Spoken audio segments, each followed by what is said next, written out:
So here I am with literal proof that shit rolls downhill, prepared to talk to you about the Exorcist Deceiver. Because Exorcist Believer wasn't bad enough. We actually need another one. Now, let's get right into it, because I don't want to waste your time any more than I want to waste mine talking about this steaming pile of crap. This is from Bloody Disgusting 4 days ago by John Squires. The Exorcist Deceiver. And we should know right away that because it rhymes with believer, that this is going to be a big steaming bag of dog crap. Removed from release calendar. That's some good news. Actually, that's really great news, as David Gordon Green exits sequel. So, two pieces of good news right off the bat, totally removed from the release calendar. I'll tell you why that's good news, because these movies were not necessary in the first fucking place. There was no reason that these needed to exist. We really never needed to get back into this franchise again. The bar is set much too high by The Exorcist. I give the franchise before this David Gordon Green flick last year, I'd say about a 500 batting average.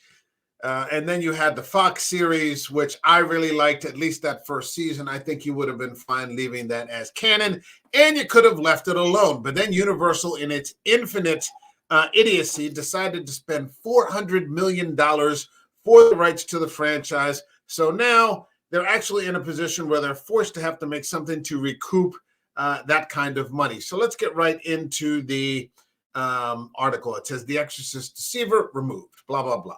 David Gordon Green's The Exorcist Believer was supposed to be the first film in a planned trilogy from Blumhouse and Universal, part of a $400 million deal to bring the franchise back to life on the big screen. In fact, The Exorcist Deceiver had already been dated for release on April 18, 2025, so we're looking at a good 16 months away. But it sounds like Universal is pumping the brakes. THR reports this afternoon that David Gordon Green will no longer be directing The Exorcist Deceiver, and that Universal and Blumhouse are actively seeking a new director. I hope that he is completely removed from the creative process, whether it's the writing or anybody that he recommends in the writing. You need to get A-list people on this if you're going to tackle The Exorcist. And probably A-list people want nothing to do with this because they understand that the natural conclusion to the storyline here ended decades ago. But, this being horror, it's about the most shameless genre out there, and the fans will absolutely consume anything. According to the site, Gordon Green is exiting The Exorcist Deceiver as director because he's busy working on a feature film, Nutcrackers, and TV series The Righteous Gemstones. I hope that's not true. I hope they actually ran him out of town on a rail because that's what he deserved. And I'm not a violent man, or I would have been recommending him being tarred and feathered before being run out of town on a rail. The problem here is that Believer got the reboot trilogy off to a shaky start, the film flopping with critics and failing to make a huge splash at the box office. Now, I'm going to check that in a minute, because I believe it cracked over 100. Yeah, I know for a fact it cracked over $100 million.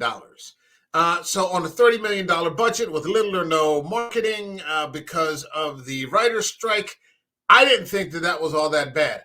I'm sure it didn't really make any money on video on demand or physical media sales, but I'll check that in a little bit, and we'll get to that at the end of the video. Gordon Green's Halloween for Universal and Blumhouse back in 2018 kicked off that trilogy on a much stronger note, the film making a ton of money in theaters and winning over fans and critics alike. And again, that's another franchise that ended decades ago. There's no flesh left on that horse whatsoever, but it's a piece of crap anyway. I mean, that's just based on one movie that really isn't the greatest movie of all time. But, yeah.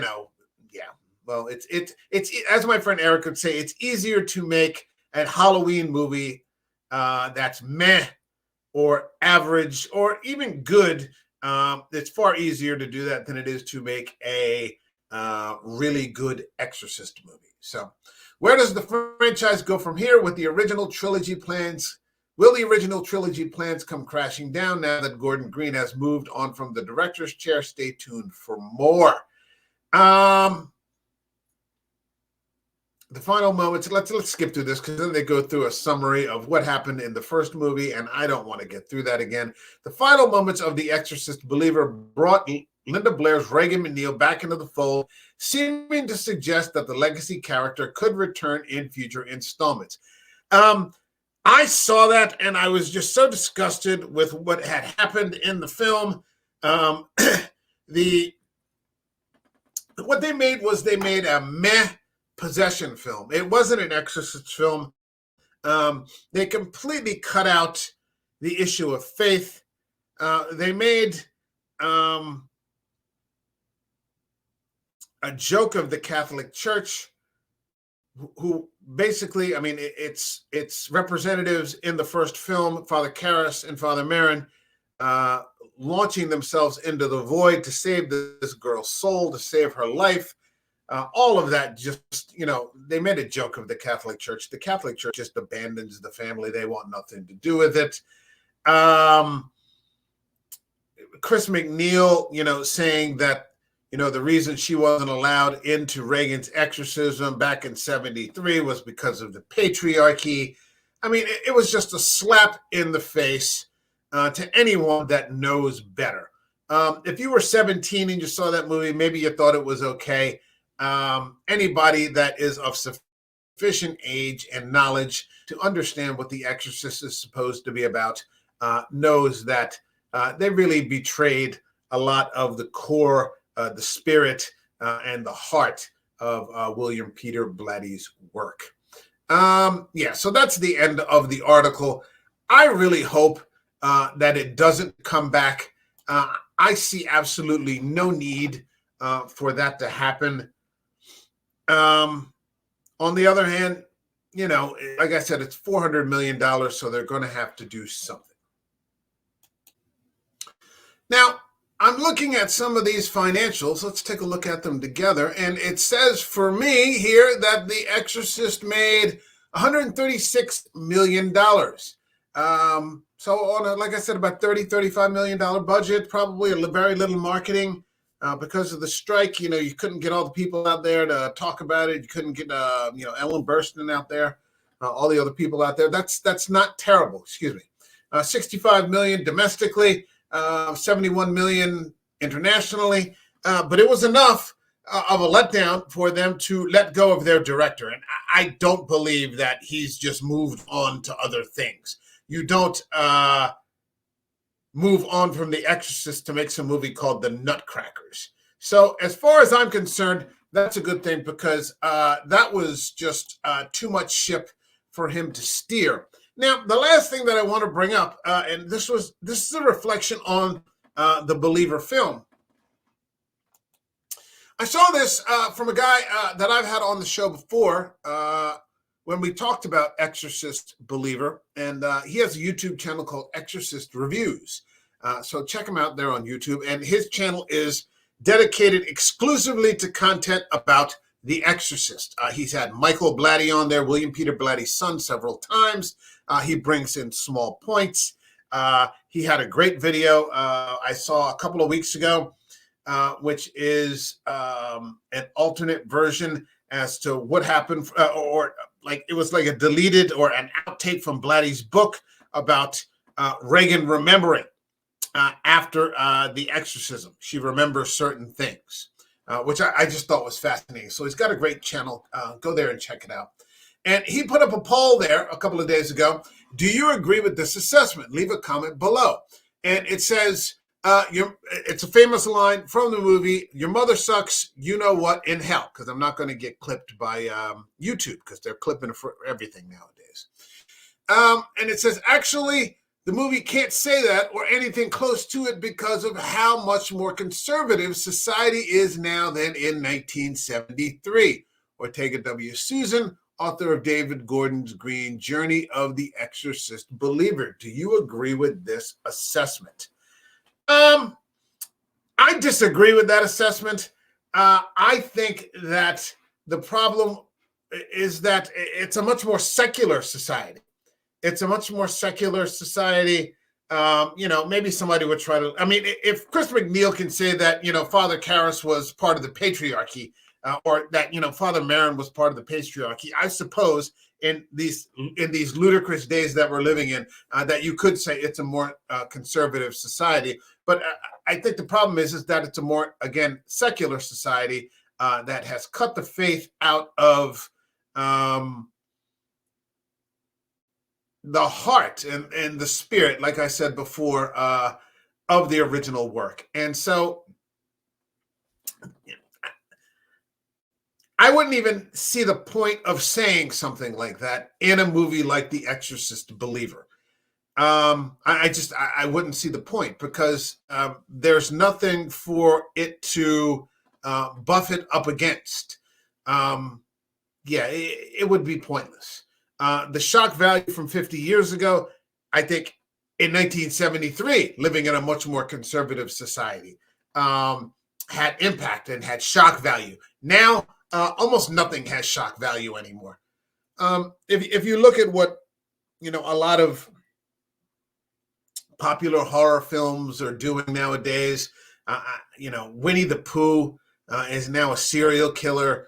Or some sort of wild animal that kills naked girls in hot tubs. Mickey Mouse now is, Mickey Mouse was designed to entertain families and children. There is no, there's things have had to be ramped up so high that it's just,